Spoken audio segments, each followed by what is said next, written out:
This is Diane Andrews in Black and White.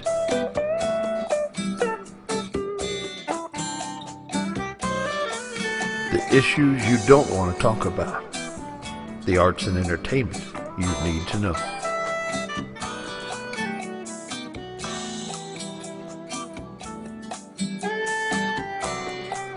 And now here's your host, Diane Andrews.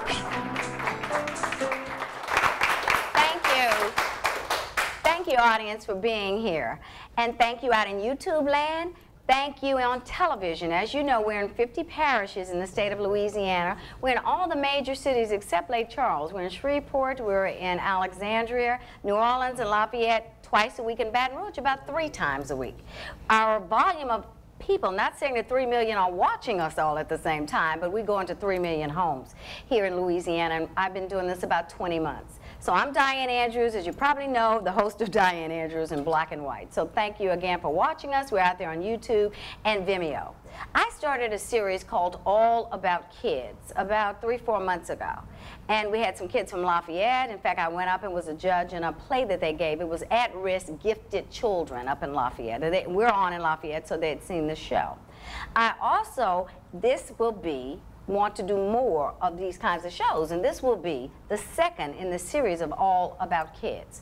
First, we're going to talk about kids in need, the CASA system, the court-appointed special advocates, and then we're going to go to a young lady who had a vision at 3 years old and said, I want to be an astronaut, Daddy, and I'm going to Mars. And now she's 15, and she's pursuing those dreams. She is one prodigy of a young woman. Here with us today from CASA is Jennifer Myers, who is the recruitment coordinator. She has a PR degree from the University of Florida, but she is now making sure CASA can stay in existence and thrive by helping foster kids by recruiting more volunteers.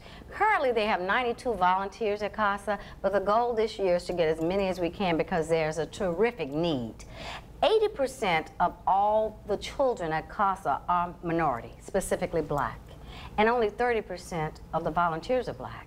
And in saying that, sitting next to her is a black volunteer. Yes. Her name is Megan Harrelson. Hi. Now, thanks for being here. She has her master's in social work, and she has been a recruitment, working with Jennifer to be a volunteer since 2009. Now, tell us, what made you decide to be a volunteer? Well, I grew up in a family of social workers, as well as women who are community activists. So volunteerism was planted into my soul when I was born. And when I was on the campus of LSU receiving my bachelor's degree, I received some information about the CASA program, and I thought that would be a wonderful opportunity to mix my passion with children and teenagers and families with my career goals of being a social worker. And how does it work for you? How is it to be a volunteer? What would you tell to people out here to make them know that it's a great thing and makes you feel better because you're helping a foster kid who is caught up in the court system and needs? Tell me what kind of counseling you do, and then we're going to get to you, Jennifer. Absolutely. Being a CASA volunteer is rewarding in a lot of different areas, but also on a lot of different levels. We're able to work closely with the social workers at DCFS to also provide support for them. Say who that was, D? DCFS, the Department of Children and Family Services. Okay. We're able to work closely with the caseworkers there to provide them with support, to provide them with additional information, to also receive a lot of information as far as the court process. So we're learning how to proceed with court, as well as to interact with the children and the families that are involved in the foster care system. But we also support the families, we support the parents, we support the children. How many of them are only from a matriarchic society? Because a lot of black kids, 70%, 65 to 70, are growing up without a father figure in the home. So are most of the kids that you work with, Jennifer, are they only a matriarch, a mother, and not a father? I actually don't have those statistics on me right now. I'd be happy to provide them to you later if that's something we track, but really we see kids from a variety of different backgrounds, and that's why we take and need volunteers from all different walks of life, because our kids come from all different walks of life. But 80% are black, and you really, because kids relate better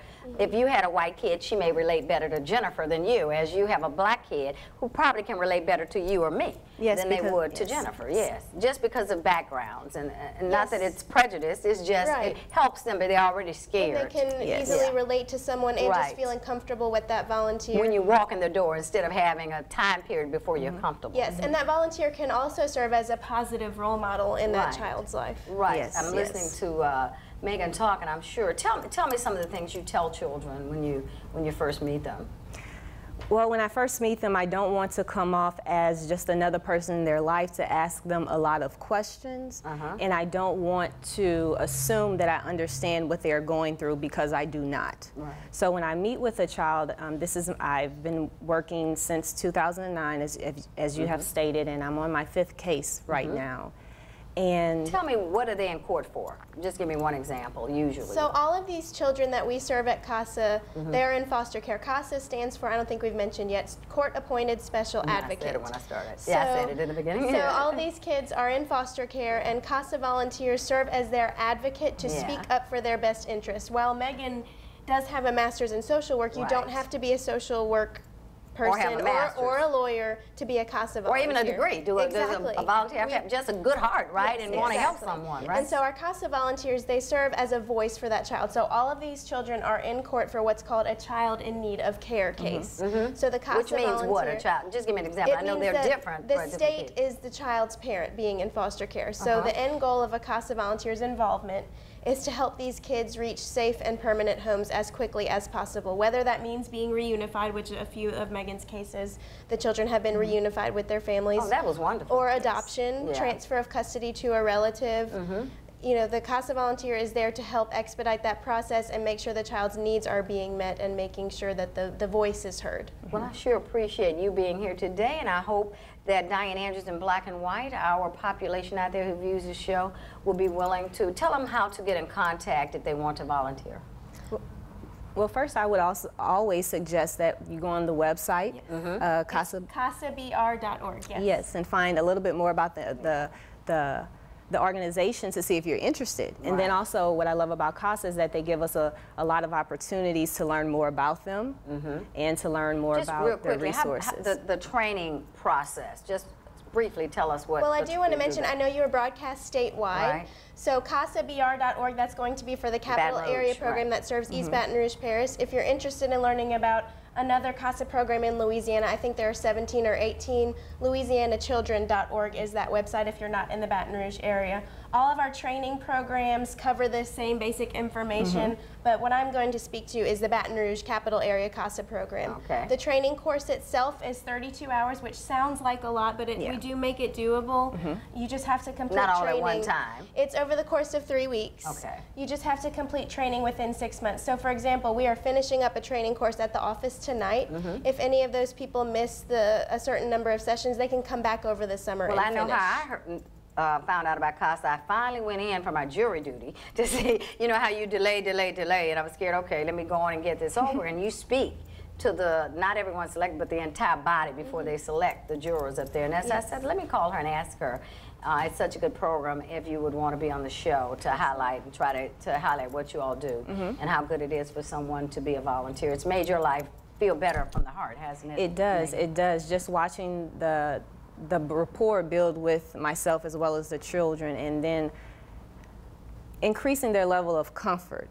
Because if you put yourself in their shoes and you empathize just for a second, this is a child and their situation is out of control and they're being detached from their parents, and they may not understand the reason why, and then they have to answer a lot of questions from a lot of different people. We're going to have to cut it quick, but anything else that, real quickly, 2 or 3 words you'd like to say to make people come and volunteer? Yes, I would just encourage anyone who has a passion of children, youth, and families in any type of experience, and even if you don't have any experience, but just the passion, the interest to please join as a CASA volunteer so that you can actually speak for a child who doesn't really have a voice. And thanks, Jennifer. Thanks for being on Diane Andrews in Black and White. Come on back to us to see a child who was 3 years old and said, Daddy, I want to go to Mars and I am going to be an astronaut. And now she's on that path.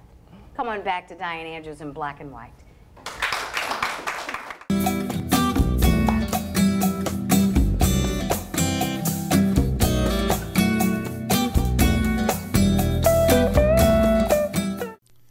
Order your copies now of Diane Andrews' latest books, Third Man Out, a suspenseful mystery by Diane Andrews, and Gumbo for the Heart, 25 stories of faith, hope, and charity, both available now on Amazon.com.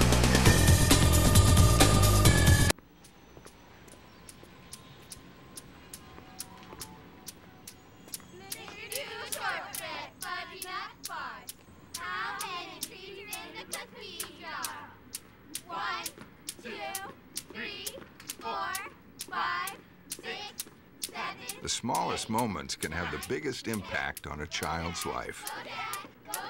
Take time to be a dad today. Hello, my name is Debbie. Welcome to Debbie's Bridal, A Formal Affair.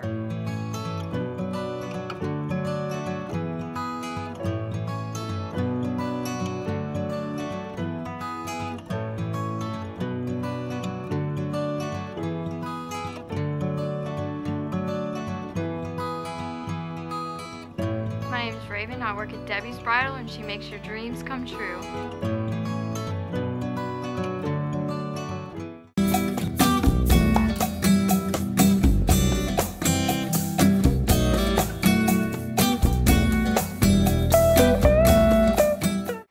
Thank you for coming back to Diane Andrews in Black and White in my All About Kids show.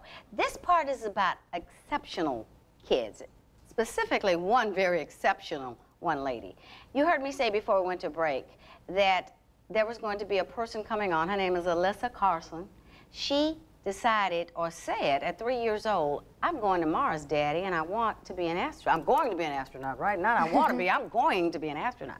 So her father said he didn't pay too much attention at the time. You know, he just thought how kids see something and say something about what they want to do when they grow up. So at 5 years old, he then saw her looking at maps of Mars.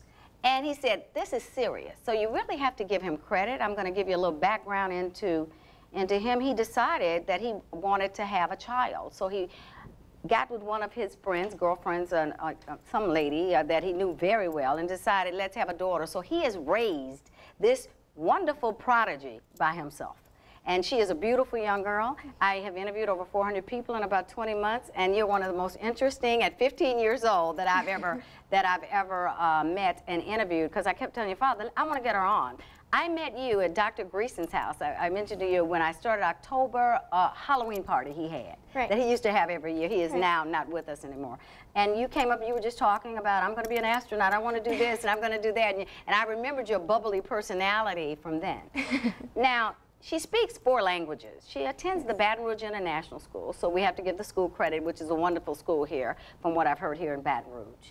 And she speaks 4 languages, Chinese, English, French, and Spanish, correct? Correct. I can only speak English, so hey, right out there you outdid me right away, just barely get away with English. So, and you have been to every space camp in the world, which is Turkey, Canada, and Huntsville, Alabama. Correct. And also the official NASA Passport Program. Correct. And what exactly does that mean, Alyssa? So the NASA Passport Program is when you go to all 14 official NASA visitor centers in the United States, so they're scattered across the country, and you go to each center, get a stamp on the NASA passport, and then once you finish all of them, then you turn it in. And you're the only person in the country to do that also?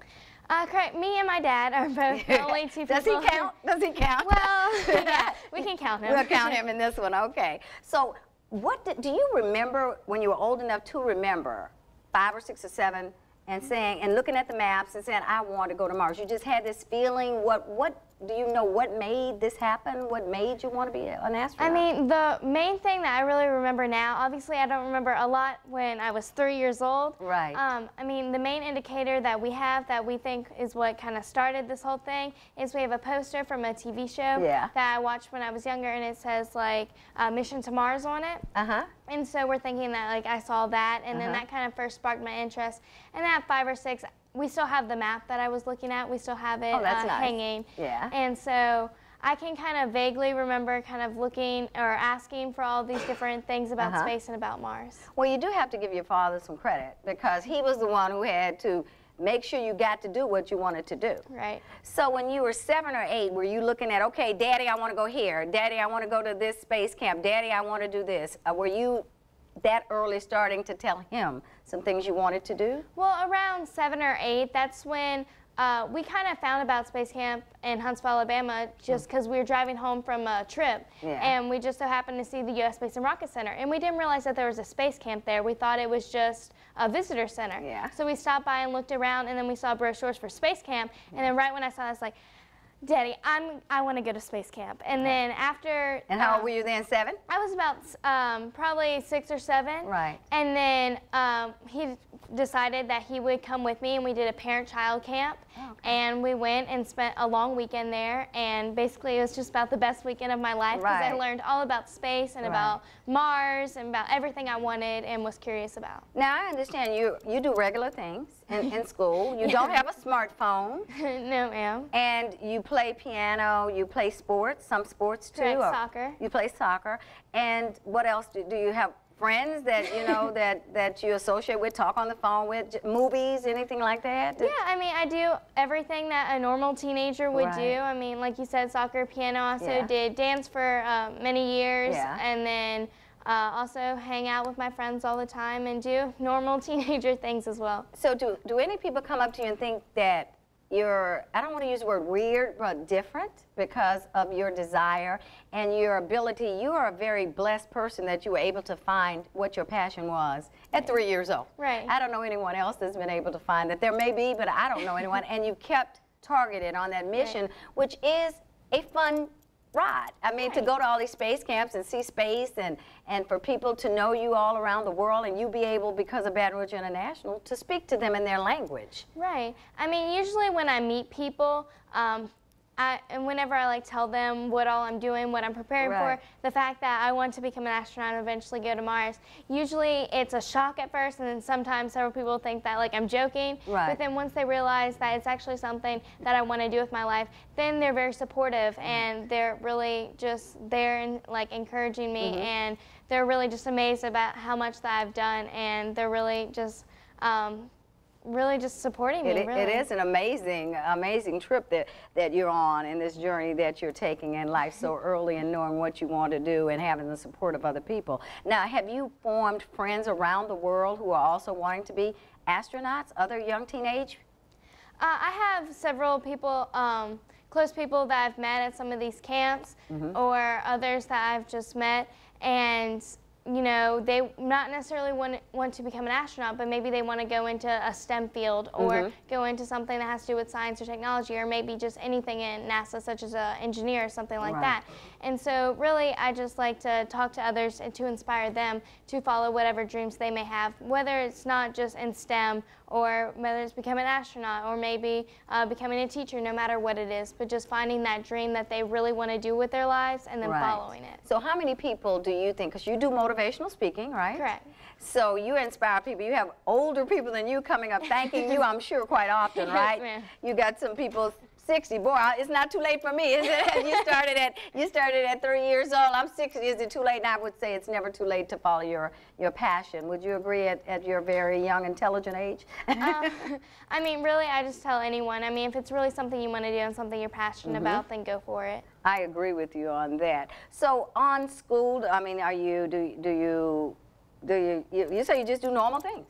You're on a soccer team. Correct. So I get. Where do you find time? Because are you a 4.0 student? I thought most of the time, yeah, 4.0. So your IQ is obviously very high. But even if people, may not have the IQ, they still can follow their dream, no matter what that dream is. Of course. So what would you tell to the audience out there, to young and older people, about following their dreams? I mean, really, no matter what challenges it may seem, or no matter what kind of obstacles may get in the way of following your dream, you can always find ways around it. I mean, some of the things that I've done that's gone in my way, I've written essays to get scholarships to go to some of the camps that I've gone to. So no matter what your dream is, no matter where you are, there's always ways to get around and follow your dream, because if it's something that you're passionate about, something that you really want to do, then you can find ways to get around it to eventually accomplish your dream. That's right. Don't let an obstacle stop you from following it. Would you stand up a moment so we can look at your space and tell us about each one of the badges? I mean, some of these badges are just from the different places that I've gone.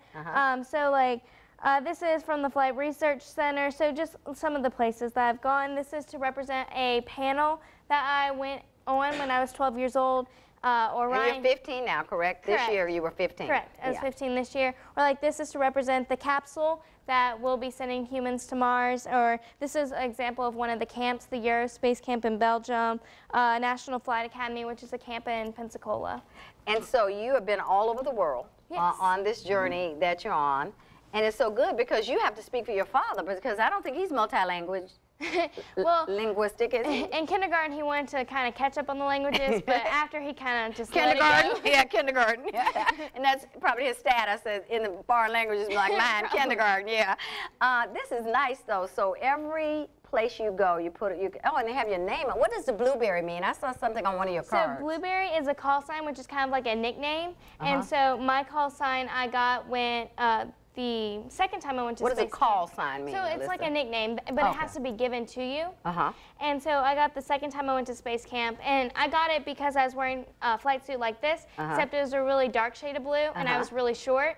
So my crew trainer told me that I looked like a little blueberry. So people just started calling me Blueberry, and it kind of caught, and it stuck ever since. So does everyone have anybody, a candidate for space, they give them a nickname? Well, I mean, usually all astronauts have a certain call sign that they go by. So call sign is just a nickname when they tell you that. So in Huntsville, tell me what a space rocket center, what's there when you walk in? What do you see? So they have a lot about the history of space. They also have rockets on display. They even have a big Saturn V rocket, which is the rocket that sent humans to the moon. Yeah. They also have different rides that you can go on. So there's one called G-Force, and so represent pressure on your body. And anyone can go to Huntsville just to see it and do the rides and learn more about Huntsville. I was a programmer when I first graduated from college in mathematics. I was a programmer with IBM, and I programmed on the space shuttle. I don't think the space shuttle flies anymore. Didn't they discontinue that a couple of years ago? They did stop to focus more on building the SLS rocket, which will send humans to Mars. So they started focusing more about the mission to Mars. So the rocket itself how long will it take to get to Mars? Have they estimated that's what, 2035? 2033 is like about the year that they're planning to send, and it'll take between 6 to 9 months to get there, or it'll take either 6 to 9 months to get there, and then let's say it takes 6 months to get there, then it'll take 9 months back, or 9 months there and 6 months back. So what are you expecting? What do they expect Mars to be like when you get there? Is that the closest atmosphere to the Earth's? Is that why America is looking to go to Mars first? Really, we're planning to go to Mars because it's the next planet that we can go on and the next planet that we can explore, and also to go and look for signs of life in the water that we found there and just really do more research about the planet. You say it's the one we can go to. What does that mean, Alyssa, of the others? So, like, the next closest planet to us on the other side of us is Venus. Venus is very hot and, like, extremely hot, and so it'd be really difficult to land and actually walk on the planet. Mars is kind of more colder, so it's kind of easier to land and live on. Do they think it has terrain similar to our terrain here in America? Do they think it's flat or hilly, but they believe the climate is very similar to ours, just a little colder? They think, well, Mars is very similar to Earth in many aspects, such as size. The main thing they're looking at also is terraforming Mars, which means kind of warming up the planet and transforming it into another Earth. So it would warm up the planet, and then an atmosphere will start to form and oxygen. So it would be Are they looking for this because by 2033 they think we would almost destroy this one? Is that why we're in a hunt for that? It's a look ahead, because terraforming will take 300 plus years. So it's all about thinking far, far in the future. How long has there been a mission to Mars, been in the works? Do you know? I mean, it's obviously started ever since I was 3, and it's been going on since then. And I'm sure the idea has been there ever since von Braun, who was an old rocket scientist from years ago during the moon age. So, but it's actively being worked on now. The rockets to get you there are actually being built or in prototype. Have you ever seen what they look like for Mars? Yes, ma'am. There is actually parts of the rocket that's being built down near New Orleans, in the New Orleans area at Michoud.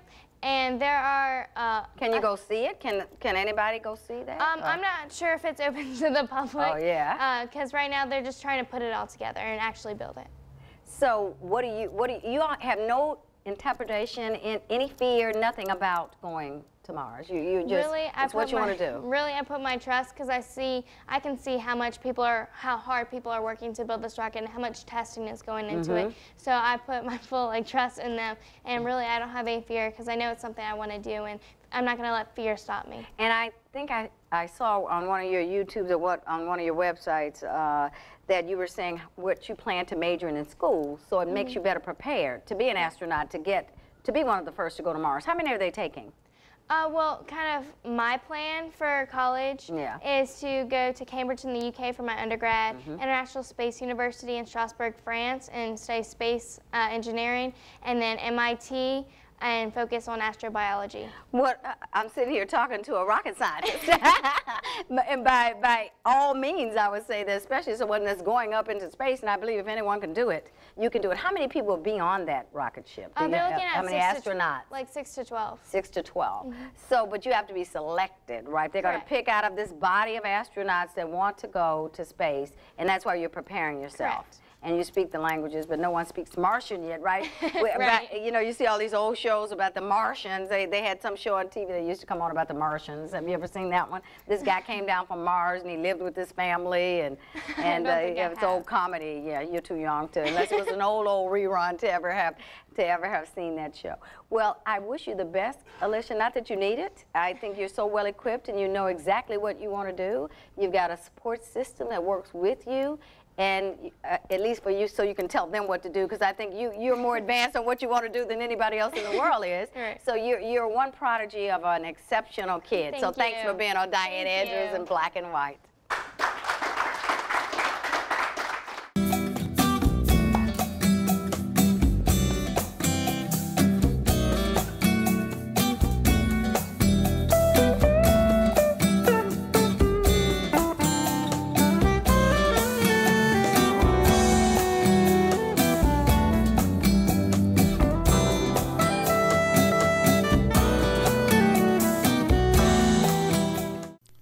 Order your copies now of Diane Andrews' latest books, Third Man Out, a suspenseful mystery by Diane Andrews, and Gumbo for the Heart, 25 stories of faith, hope, and charity, both available now on Amazon.com.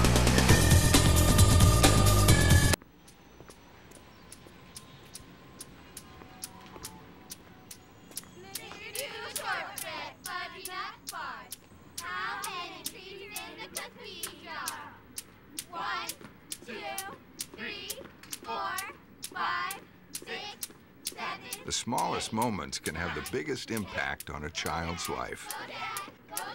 Take time to be a dad today. Hello, my name is Debbie. Welcome to Debbie's Bridal, a Formal Affair.